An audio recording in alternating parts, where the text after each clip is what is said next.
pemilik lahan, warga blokade pintu masuk wisata Pantai Semilir perseteruan atas tanah di pintu masuk Pantai Semilir, di Desa Socorejo, Kecamatan Jenu, Kabupaten Tuban, berujung saling klaim. Dari pihak ahli waris, sengaja menutup tempat wisata tersebut, lantaran merasa tanah itu milik keluarganya. Ahli waris tanah Hajah Solihah memblokade pintu masuk wisata Pantai Semilir. Akibatnya, pengunjung dan pengelola wisata banyak yang terjebak dan merasa dirugikan dengan aksi tersebut.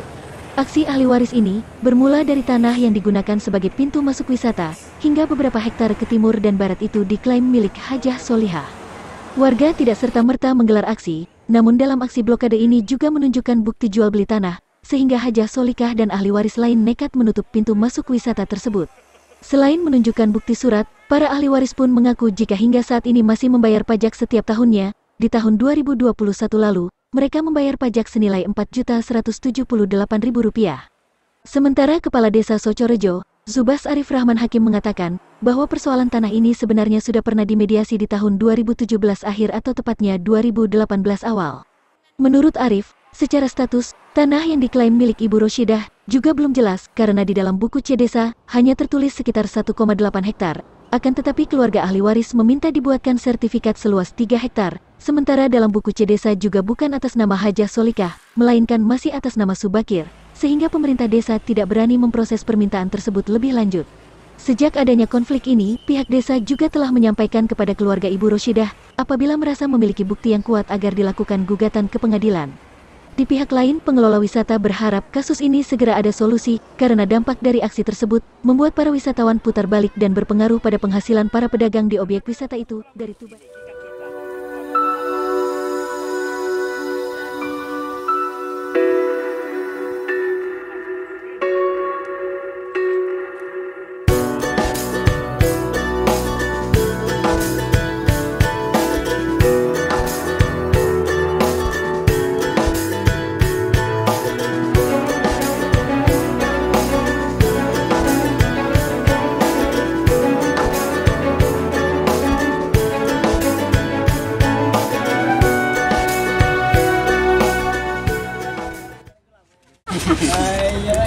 16.000. Ini kan TN yang diklaim karena ini. Nah, seharusnya otomatis kan sudah banyak bagi itu kerasa. Pengunjungnya sudah masuk gimana?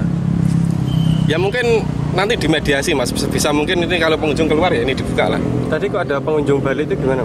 Ya ini karena ini diblokade. Karena ada tulisan ini tanah ini milik Hajah Solihah kan seperti itu. Jadi ya otomatis kan balik. Mengganggu Mas? Ya mengganggu Mas, otomatis mengganggu. Untuk Polda sendiri dengan adanya sengketa tanah ini gimana? Harapan saya ini segera diselesaikan. Maunya kedua belah antara pihak desa sama yang mengklaim ini maunya gimana? Nah nanti segera diselesaikan karena untuk tahun ini saja, untuk tahun Januari sampai Maret ini kan kita sudah menganggarkan PAD itu 152 juta dan ini kan dampak ekonominya kan luar biasa sebenarnya, sangat besar lah. Untuk tahun 2022 ini.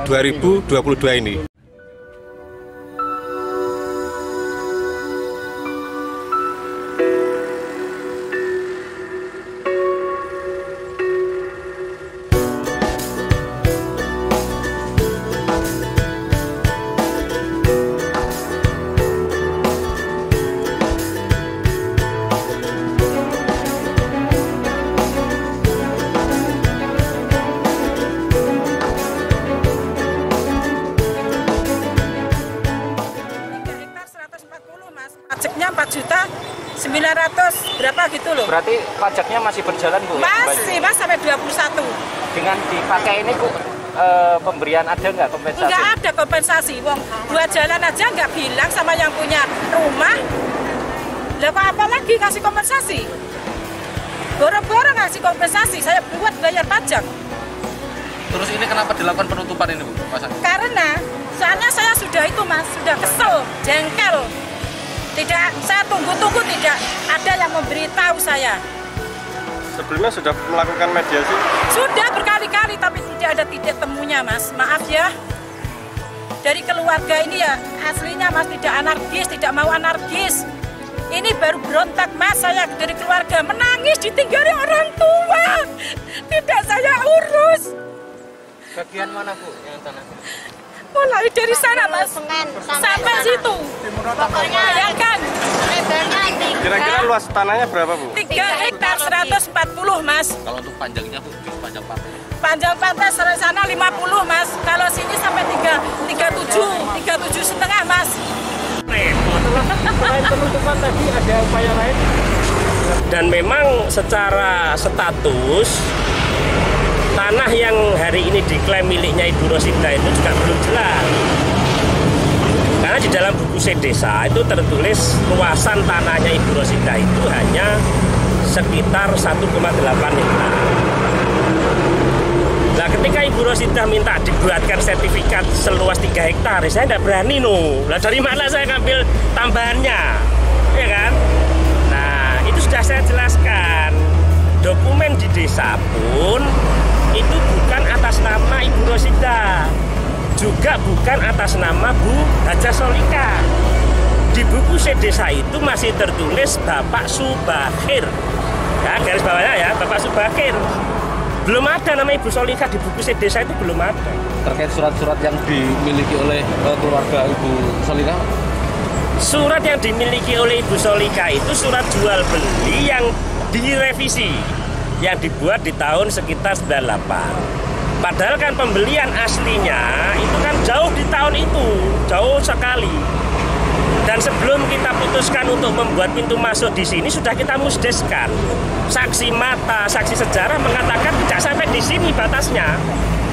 Tidak sampai di sini. Makanya kami pemerintah desa berani untuk membuat gapura di sini karena dari kesaksian masyarakat, tokoh masyarakat, warga, semuanya menyaksikan tidak sampai di sini. Makanya saya juga kaget loh, ini kok tiba-tiba kok ada yang nutup ini bagaimana begitu. Dan tanahnya itu seandainya pun ya tidak sampai ke belakang. Yang belakang itu tanah negara. Tanah negara yang dipakai untuk kepentingan umum masyarakat. Dengan adanya kondisi ini sampai ada penutupan tadi, mungkin apa yang akan dilakukan? Dari dulu kami sudah menyampaikan kepada keluarga Ibu Rosida, kalau memang Ibu Rosida merasa memiliki bukti yang kuat, ya silakan digugat ke pengadilan. Kami siap. Tapi kan sampai sekarang kan tidak ada gugatan, sudah 5 tahun ini tidak ada gugatan. Hanya penggiringan opini saja. Loh, kami justru dengan senang hati kalau mau digugat ke pengadilan, saya pemerintah desa siap. Terus dengan penutupan ini ada dampak ekonomi bagi masyarakat? Ya jelas, kasihan pedagang. Karena kan Semilir ini kan milik masyarakat, ya kan? Ada sekitar 40 pedagang, tukang parkir. Ini kan yang menggantungkan hidup di Pantai Semilir. Wisata itu dari Tuban, Jawa Timur, Alianto, RTV Channel melaporkan. Wisata